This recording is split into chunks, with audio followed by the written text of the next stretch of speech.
اعوذ بالله من الشیطان الرجیم. بسم الله الرحمن الرحیم.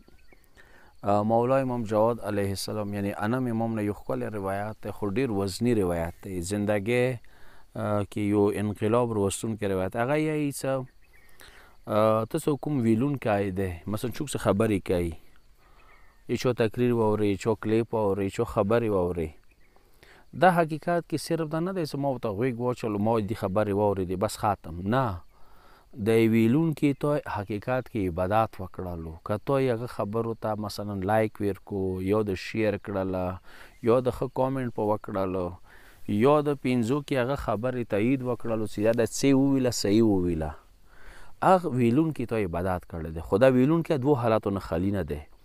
یا هغه ژبه څه دی خدای طرف نه غږیږي، قرآن و حدیث بینوي، اهل بیت بینوي، ریل دین بینوي، ریالیټي بینوي، حقیقت بینوي، قرآن بینوي، تو داسې کولو کوي خدای عبادت کړی وي. خو که دا سړی بیا شیطان طرف نه لګیا دی، ریل دین نه بینوي، جعل، تحریفات، درویغ، جھوٹ، فریب، دا شیونه یایي، ودی باوجود ته لایک ورکوي، ودی باوجود ته شیر کوي، ودی باوجود ته اهمیت ورکوي.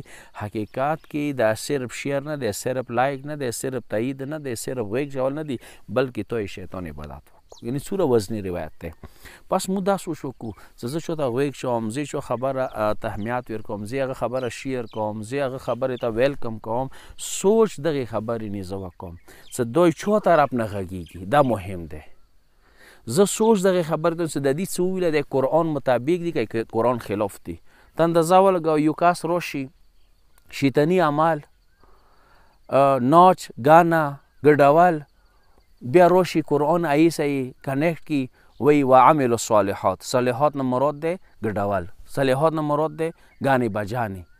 نو معلومه خبره دی چې دا سړی د شیطان طرف نه غږېږي.